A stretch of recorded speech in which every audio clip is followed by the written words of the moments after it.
Knowledge है भी या नहीं तुम्हारे पास, कुछ भी थोड़ा सा तो ज्ञान रख लेते कि जब युद्ध होता है ना तो सिर्फ जब दुनिया में लड़ाई छिड़ती है तो सिर्फ उस देश का नुकसान नहीं होता है, पूरी दुनिया में, दुनिया के कई देशों पे को प्रभावित करता है। अब तुम लोगों को तो यह बात समझ में आएगी नहीं।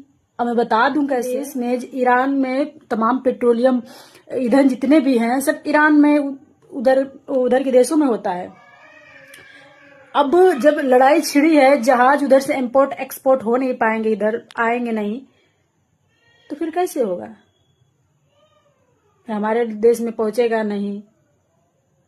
लेकिन गोबर भक्तों को कौन समझाए, इनको कौन समझाए? कुछ अंधभक्त इंपोर्ट एक्सपोर्ट नहीं समझ पाएंगे कि क्या है गोबर भक्त। तो बुद्धि रख लो, बुद्धि, वरना एकदम भूखों मरना पड़ेगा तुमको। सभी साथियों को शादनम बुद्धाय, जय भीम, जय भारत, जय संविधान। साथियों, मन थोड़ा चिंतित है। जैसा कि लगातार आप लोग सोशल मीडिया पे देख रहे होंगे कि दुनिया में क्या चल रहा है। पहले इजराइल हमला करता है ईरान पे, अब ईरान लगातार हमला कर रहा है इजराइल पे। सवाल मेरा ये है साथियों कि जिन लोगों ने नफरत का बीज बोया, क्या नुकसान उनका हो रहा है? किसी भी राज्य के बीच या किसी भी देश के बीच इन नेताओं के चक्कर में जब भी लड़ाई होती है तो नुकसान वहाँ के नागरिकों का होता है, जिनका कोई कसूर नहीं होता।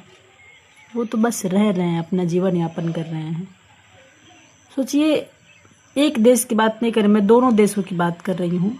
और जहाँ भी लड़ाई होती है वहाँ के मासूमों की क्या गलती होती है, जो अभी जीवन में दुश्मनी, लड़ाई झगड़ा, सरहदें कुछ नहीं सीख पाते हैं। अभी उनको कुछ भी पता नहीं होता है, फिर भी वो मारे जाते हैं। तो ये दुनिया कहाँ हम ले जा रहे हैं? क्या विज्ञान का युग ऐसा ही युग है जहाँ हम एक दूसरे को बर्बाद करने पे तुले हैं? अगर विज्ञान युग ऐसा है तो आई एम नॉट सेटिस्फाइड। जहाँ जब युद्ध होते हैं, तमाम न्यूक्लियर अटैक होते हैं, तमाम मिसाइलें दागी जाती हैं दोनों तरफ से, तो नुकसान सबसे ज़्यादा इसमें प्रकृति का होता है। जिस प्रकृति की गोद में बड़े से बड़े वैज्ञानिक, बड़े से बड़े विज्ञान भी समाहित हो जाता है, नुकसान उस प्रकृति का हो रहा है। लेकिन याद रखना, प्रकृति को तुम नुकसान दे रहे हो, और जिस दिन प्रकृति ने नुकसान लिया उस समय प्रकृति कुछ नहीं देखेगी कि हम किस सरहद पे वार कर रहे हैं, किस सरहद को मुझे छोड़ना चाहिए। प्रकृति कुछ नहीं देखेगी, और एक दिन ये प्रकृति सब कुछ अपना वापस ले लेगी जिसने हमें दिया है। तो साथियों, बुद्ध का वो समय जहाँ मानव को मानवता सिखाई गई, मुझे लगता है अब वो दौर आना चाहिए।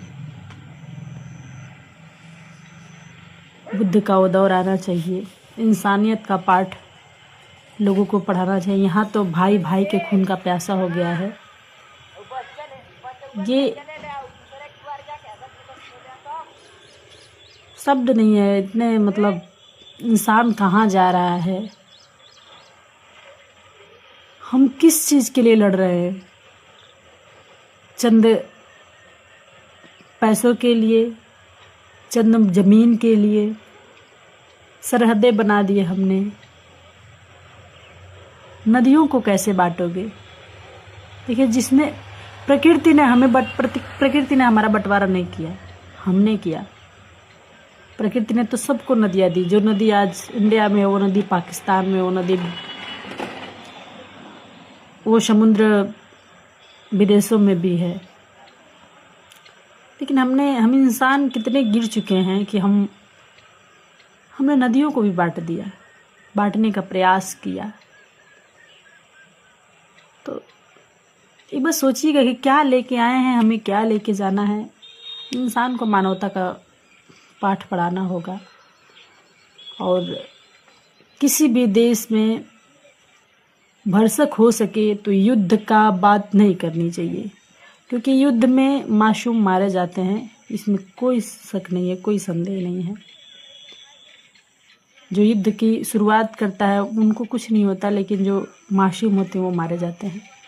तो हमें युद्ध नहीं, बुद्ध चाहिए और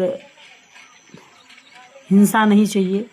जो काम शांति से हो सकता है उसके लिए हमें इतने सारे बवाल नहीं करने चाहिए। और इसमें भी कोई शक नहीं है कि एक न एक दिन युद्ध रुक जाएगा, लेकिन जो नुकसान होगा मानव का, प्रकृति का, उसको भरने में सदियों सदियों लग जाएंगे। तो विज्ञान युग में जीने वाले लोग जो विज्ञान को महत्व देते हैं, जो विदेशों में विदेशी देशों को भी मैं कह रही हूँ, जो विज्ञान को आप महत्व देते हैं, ये विज्ञान भी आपसे छिन जाएगा अगर आपने प्रकृति की रक्षा नहीं की। साथियों, मन में बहुत सवाल है। तमाम सोशल मीडिया पे बच्चों के रोने की चीखें आ रही हैं, तो इसलिए मैंने आपसे भी इस वीडियो साझा किया। अगर मेरी बातों से सहमत हैं आप लोग तो ज़रूर इसे शेयर करिए, ताकि लोग इंसानियत को समझ पाएँ। बहुत बहुत धन्यवाद। और साथियों, ये वीडियो स्पेशली अंधभक्तों के लिए, गोबर भक्त, अंधभक्त जो भी कह लें, उनके लिए। साथियों, मैंने कुछ दिन पहले एक वीडियो बनाई थी, जो दुनिया में युद्ध छिड़े हुए हैं, ईरान, इजराइल, अमेरिका, तमाम जो भी देश हैं उनमें युद्ध छिड़ा हुआ है। उसमें मैंने चिंता व्यक्त करी थी कि युद्ध नहीं होना चाहिए, किसी भी मसले का हल युद्ध नहीं होना चाहिए। हमें शांति से बैठ के बात कर लेना चाहिए, क्योंकि इससे नुकसान प्रकृति का हो रहा है, उनका हो रहा है जिनकी कोई गलती नहीं है, मासूम मारे जा रहे हैं। तो मैंने उस पर चिंता व्यक्त करी थी। लेकिन कुछ अंधभक्त, गोबर भक्त, जिनको मूत बर्दाश्त हो जाता है, लेकिन क्या ही हम बताएं, वो लोग कह रहे हैं कि भीमटी तू चली जा वहां, युद्ध रुकवा दे, चाहे युद्ध लड़ ले। मतलब नॉलेज है भी या नहीं तुम्हारे पास कुछ भी? थोड़ा सा तो ज्ञान रख लेते कि जब युद्ध होता है ना, तो सिर्फ जब दुनिया में लड़ाई छिड़ती है तो सिर्फ उस देश का नुकसान नहीं होता है, पूरी दुनिया में, दुनिया के कई देशों पे को प्रभावित करता है। अब तुम लोगों को तो यह बात समझ में आएगी नहीं। अब मैं बता दूं कैसे, कि अभी इंडिया में देख रहे हो ना, गैस सिलेंडर लोग लेके सर पे ढो रहे हो, अंधभक्त भी लेके ढो रहे होंगे। आम जनता इंडिया की परेशान है। एलपीजी के लिए लोग लंबी लंबी लाइन लगाए हुए हैं। कहां से ये समस्याएं शुरू हुई? बोलो बोलो अंधभक्तों। उस दिन कमेंट कर रहे थे तुम लोग कि लड़ाई होनी चाहिए। इसका मजा देख रहे हो इंडिया वाले कैसे ले रहे हैं? भाई, किसी भी देश में, ईरान में तमाम पेट्रोलियम ईंधन जितने भी हैं सब ईरान में, उधर के देशों में होता है। अब जब लड़ाई छिड़ी है, जहाज उधर से इंपोर्ट एक्सपोर्ट हो नहीं पाएंगे, इधर आएंगे नहीं, तो फिर कैसे होगा? हमारे देश में पहुंचेगा नहीं। लेकिन गोबर भक्तों को कौन समझाए, इनको कौन समझाए? ये तो चाहते हैं कि हिंदू मुसलमान के नाम पे लड़ाइयां छिड़ी रहे। तो नुकसान किसका हो रहा है? अभी लेके दौड़ रहे उपले खरीदने के चक्कर में। गोईठा खरीदो भैया, चूल्हा फूको, बनाओ। इन लोगों को क्या समझाएं, इनको तो कुछ पल्ले ही नहीं पड़ेगा। अभी कुछ अंधभक्त इंपोर्ट एक्सपोर्ट नहीं समझ पाएंगे कि क्या है। गोबर भक्त, बुद्धि रख लो, बुद्धि, वरना एकदम भूखों मरना पड़ेगा तुमको। ऐसे उल्टे सीधे हमारी वीडियो में कमेंट तो नहीं किया करो, नहीं तो उसका तो जवाब मैं देने के लिए तैयार रहूंगी। तो साथियों, किसी भी मसले का हल युद्ध नहीं होता। और दुनिया में शांति बनी रहनी चाहिए। मैं बुद्ध को मानती हूँ, इसलिए मैं शांति की बात करती हूँ। अगर आप लोग भी दुनिया में शांति चाहते हैं तो इस वीडियो को ढेर सारा प्यार दीजिए, शेयर जरूर करिए। Thank you so much. नमो बुद्धाय, जय भीम।